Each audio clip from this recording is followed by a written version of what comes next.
So what's the new E-Class all about?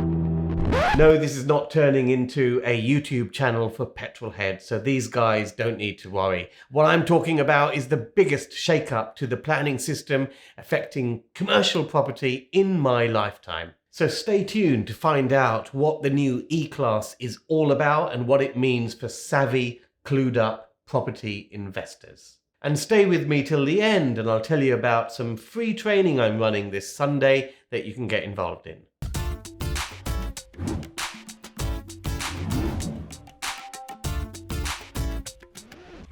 I'm Ranjan Bhattacharya, property investor and developer for over 30 years. You may have seen me on the hit Sky TV show Property Elevator, or you may have attended the Baker Street Property Meet, which is a networking meet I host in London.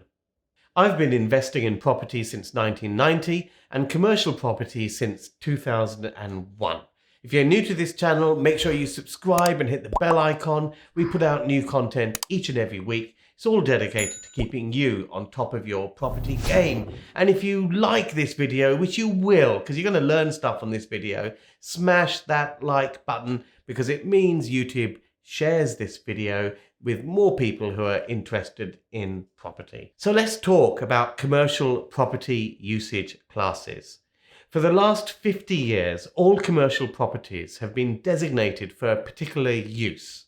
For example, these usage classes are called things like A1, A2, A3, B1 and D1.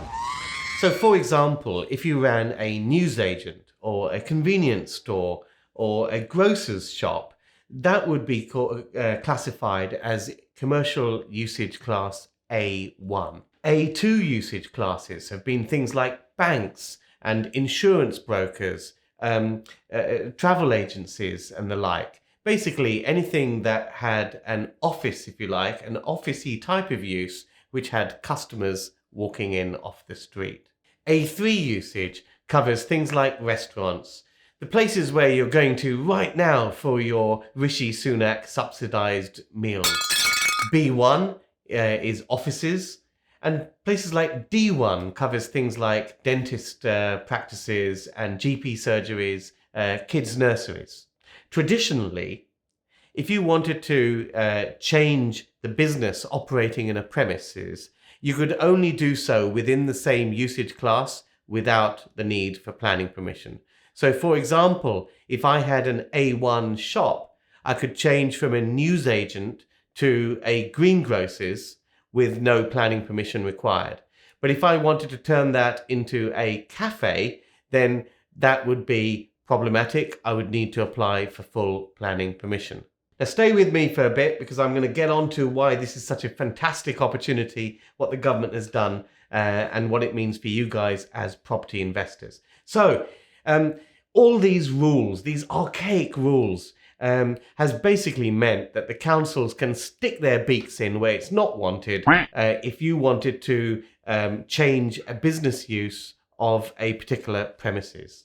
Now, because the councils are so bureaucratic in allowing change of use of a commercial premise to another commercial usage, this has led to a lot of gerrymandering to get around the rules. Because commerce and business works best without officialdom sticking their beaks in and drawing up red tape where none is required.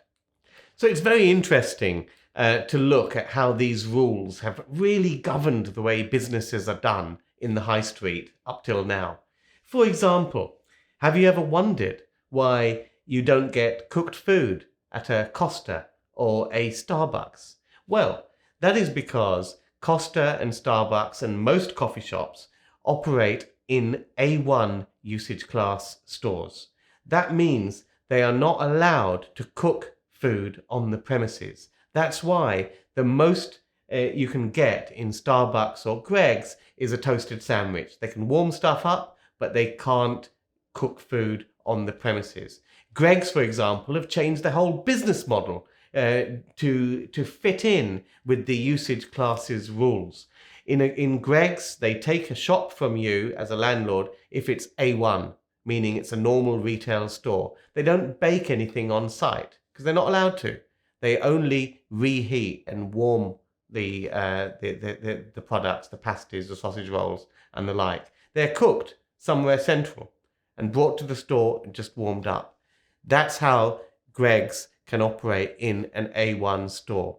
Now, doesn't this seem absolutely stark raving bonkers?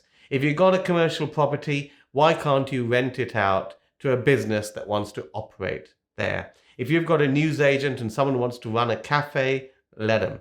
If you've got a defunct dentist surgery and someone wants to run a Tesco Metro from there, let them. It's better than those units staying vacant.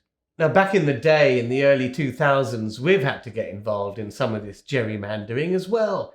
We were opening up high street letting agency shops, and a high street letting agent operates under A2 usage class. And we were looking for premises which met that usage class, and they were quite hard to come by back then.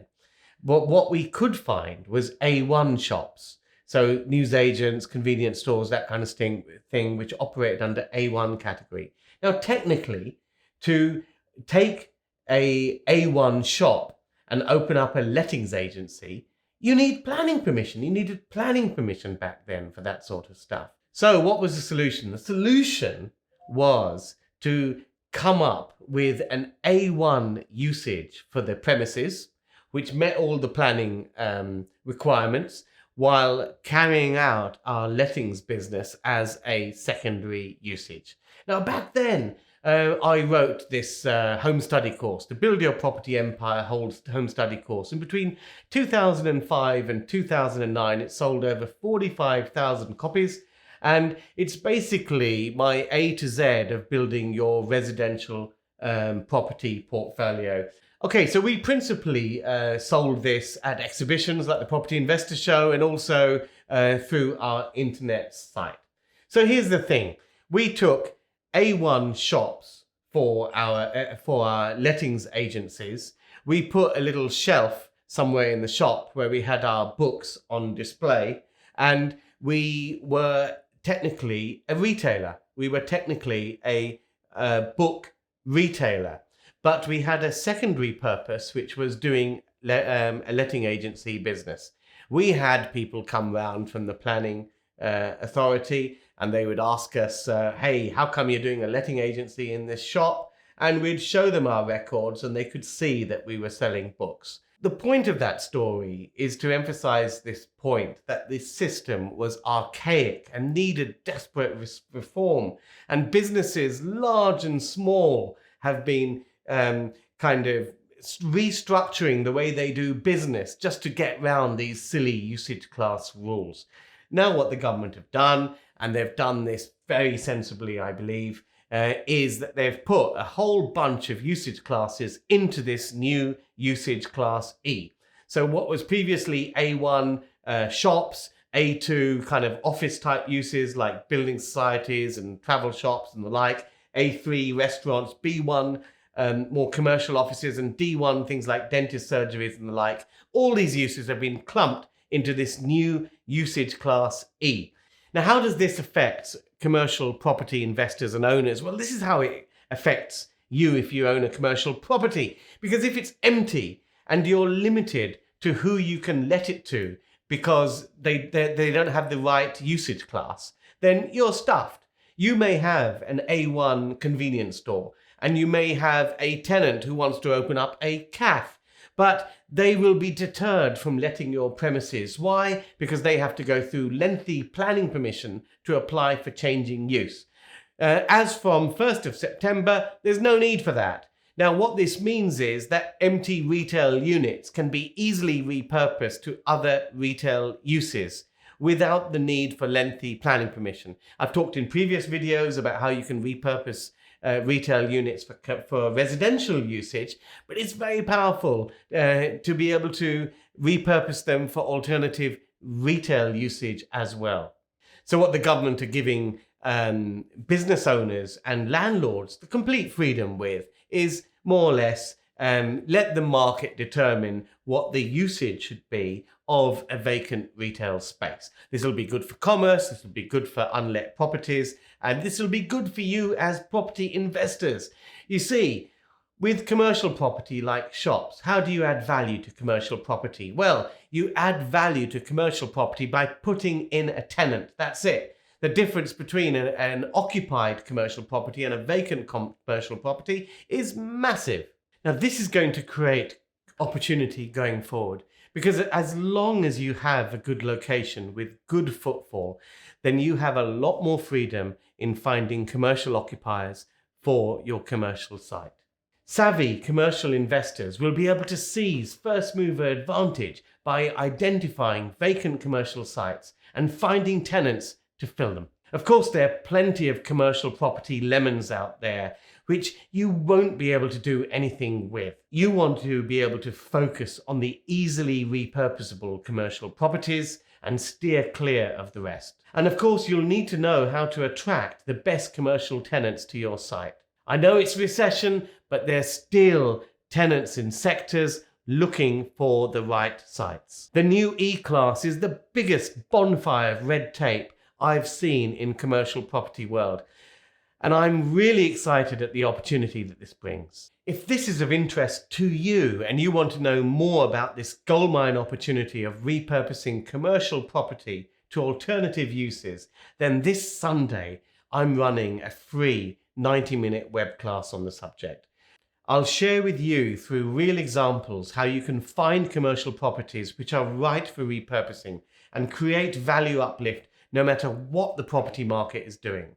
To find out more and to register and join me this Sunday for 90 minutes worth of free training, just visit property-workshop.com. The link is in the description below. Hope you enjoyed this update on Class E, the new usage class which is going to revolutionize the commercial property world. Join me for that free training. Make sure you've liked this video, and if you haven't subscribed, well, what are you waiting for? Subscribe and hit the bell icon. You'll get notified as soon as we release, and join me in the next video.